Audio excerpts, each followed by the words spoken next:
Esses dias eu estava em um grupo de networking com empresários de vários segmentos, empreendedores, empreendedoras. A conversa começou, sabe, daquelas conversas de perguntas simples, assim, como é que você chegou aqui? O que te trouxe, né? O que levou a você ao empreendedorismo e tudo isso? E foi chegando alguns amigos, algumas amigas, e foi interessante perceber que a maioria não começou com capital financeiro.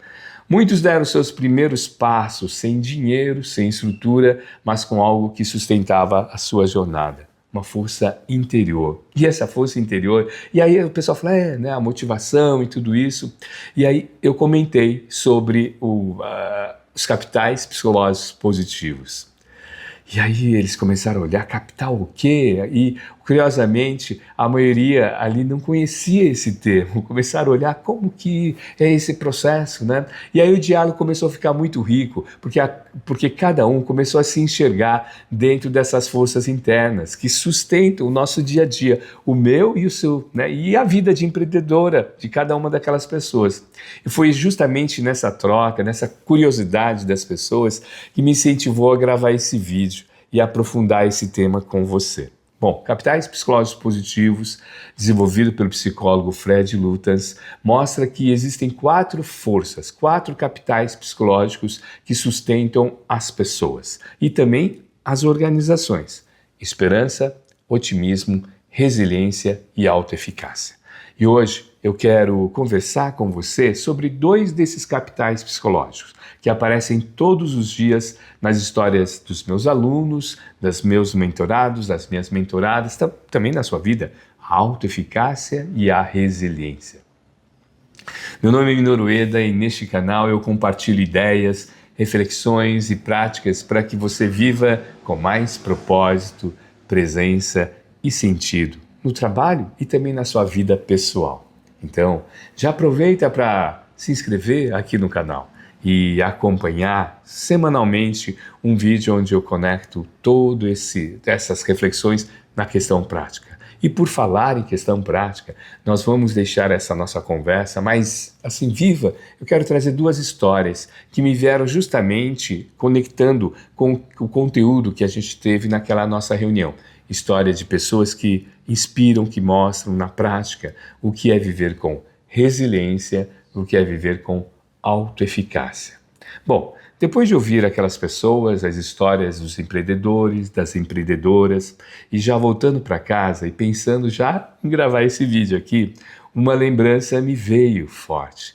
A história de uma advogada que eu conheci. Bom, ela cresceu num bairro de grandes desafios, né, sociais, de segurança. Ela foi a primeira da família a entrar em uma universidade.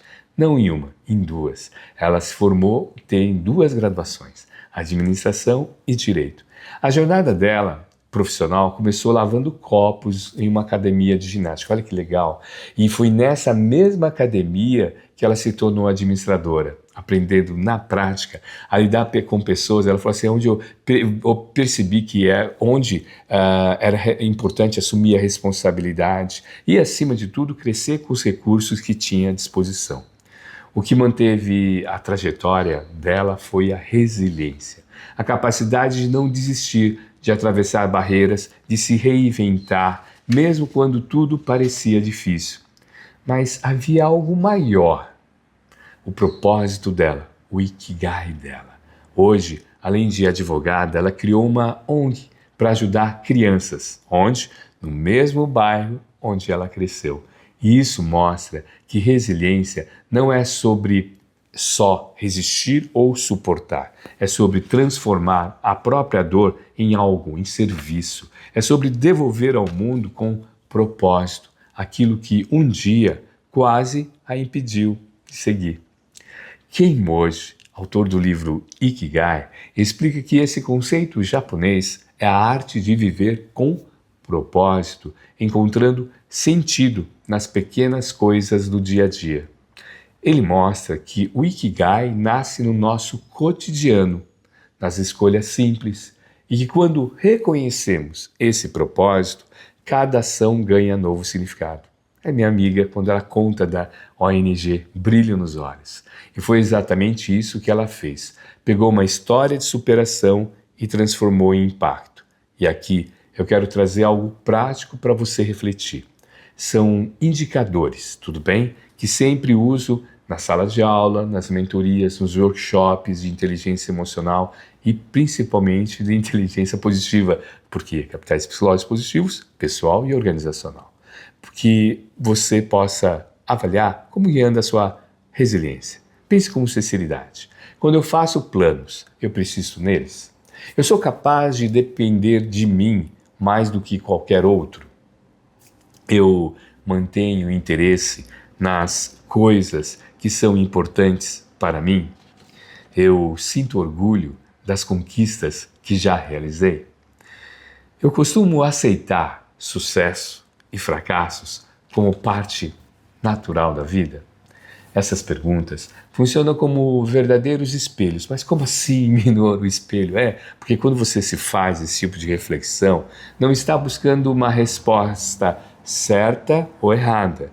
Está apenas se olhando com mais honestidade. Se você respondeu sim para a maioria, é sinal de que já está fortalecendo a sua resiliência. Agora, se respondeu não para algumas, isso não é problema. Pelo contrário, é aí que mora a oportunidade de crescimento, a oportunidade de desenvolvimento. E é como se cada não acendesse, sabe, aquela reflexão dizendo: aqui tem espaço para desenvolver o Eda. E é justamente esse olhar que diferencia quem fica preso nas dificuldades de quem usa os desafios como degraus. A resiliência começa quando a gente se permite enxergar onde ainda pode crescer. E foi exatamente esse processo que fez a diferença na vida dessa minha amiga advogada: cair, levantar, aprender e recomeçar. É assim que a resiliência se transforma em prática diária, não em conceitos assim muito distantes, sabe?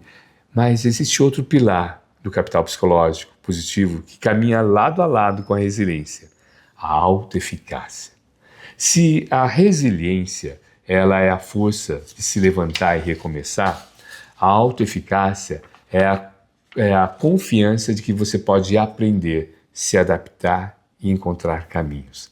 Mesmo quando o terreno é desconhecido, sabe, você não conhece as coisas, e voltando àquela reunião, e já fazendo conexão, veio uma outra lembrança meio bem forte, sabe? A história de um jovem empresário, proprietário de um escritório de contabilidade. Bom, a trajetória dele é um exemplo claro de como a autoeficácia se manifesta na prática.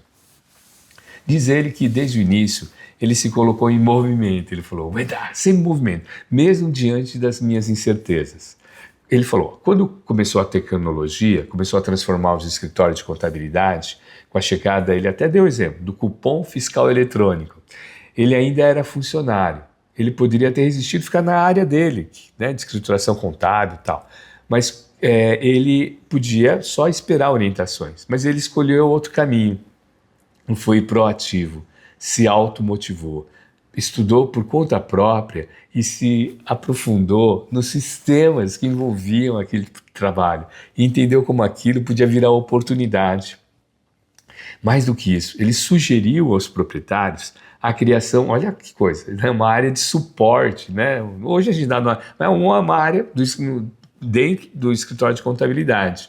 E recebeu autorização dos proprietários para também apoiar os clientes nessa transição do cupom fiscal. Foi ele quem buscou os equipamentos, instalou os programas, deu aulas para os funcionários das empresas clientes, muitas vezes além do seu horário de trabalho. Essa postura envolveu não apenas a automotivação, mas também o seu Ikigai, o desejo de usar o conhecimento para ajudar pessoas e empresas a crescerem. Olha só, e foi justamente essa atitude que plantou a semente da autoeficácia e abriu caminho para a futura jornada como empreendedor. Mais tarde, diz ele que, como proprietário do escritório de contabilidade, que ele começou como office boy, percebeu que seus clientes precisavam de orientação em aplicações de renda variável. Por conta da declaração de imposto de renda, né, de tudo isso, o que ele fez foi aprender sobre mercado financeiro para oferecer um serviço mais completo. E recentemente, quando o mercado digital entrou na pauta, né, de muitas pessoas, de muitas empresas, ele não ficou parado, buscou autoconhecimento, acreditou na sua autoeficácia e para apoiar os clientes também nesse novo cenário. Esse é o retrato da autoeficácia. Não é a certeza de saber tudo, é a confiança de que pode aprender, se adaptar, encontrar caminhos, mesmo quando o desafio é novo. E para trazer esse conceito mais para a nossa realidade, eu sempre gosto de provocar meus alunos e meus mentorados com algumas perguntas. Algumas perguntas. Afinal de contas, o cérebro funciona por demanda.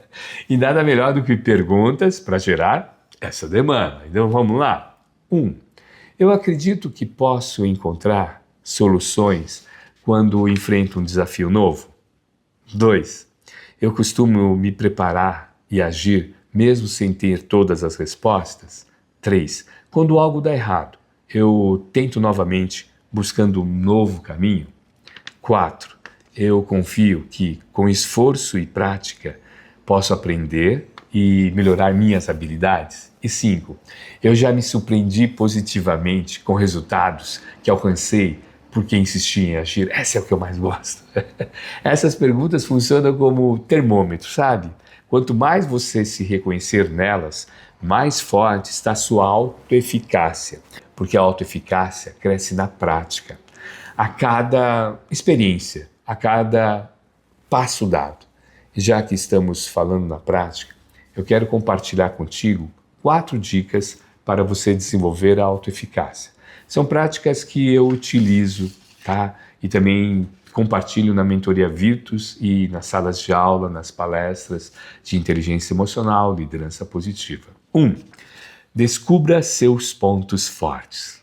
Você não precisa e nem vai conseguir ser bom em tudo, mas precisa identificar em quais áreas naturalmente se destaca e direcionar energia para elas. No livro Pontos Fortes, Descubra os seus pontos fortes, revela pesquisas que pessoas e profissionais alcançam resultados, né, extraordinários quando investem nos seus pontos fortes, em vez de gastar energia tentando corrigir apenas as fraquezas. Um dos meus mentorados deu um exemplo nesse processo. Ele acreditava que precisava dar conta de tudo, sabe?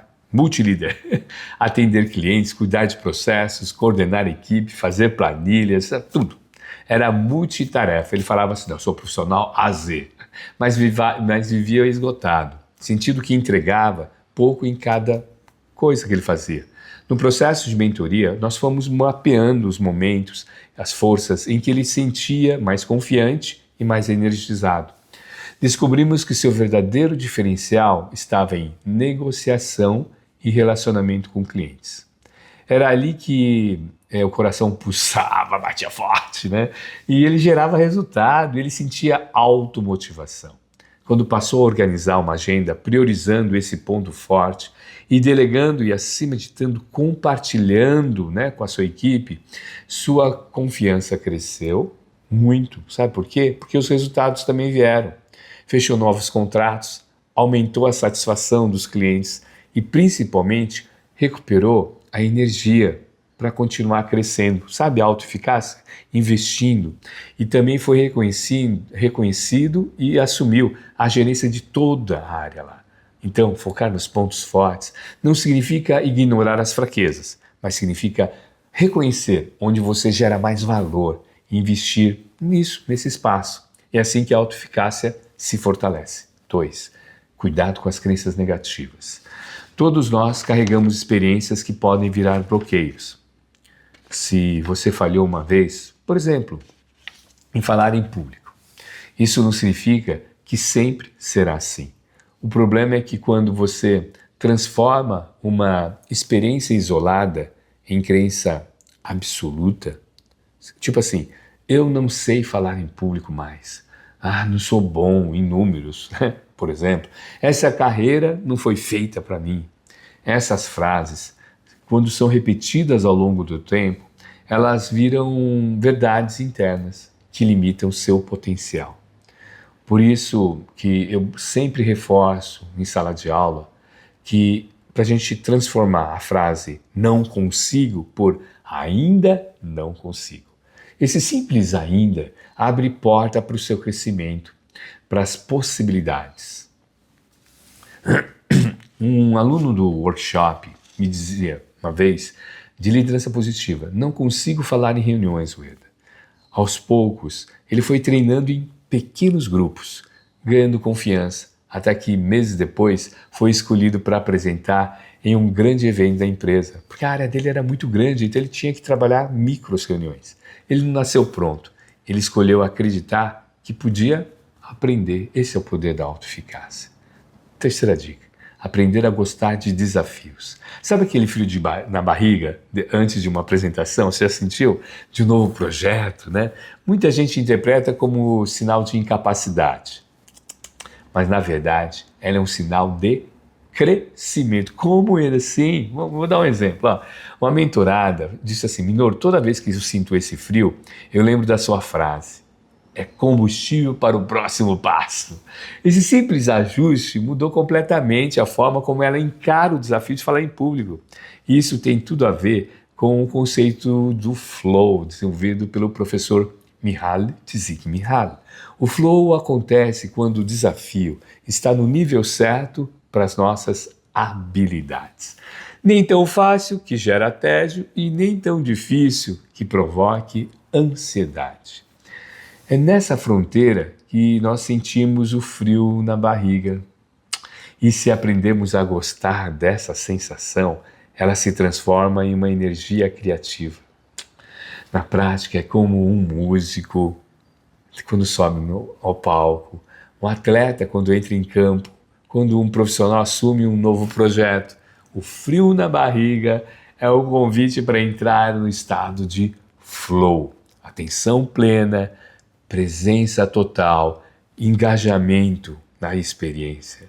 Por isso que os desafios não são inimigos da autoeficácia, são, na verdade, os maiores aliados, porque é no desconforto que a gente descobre do que realmente nós somos capazes.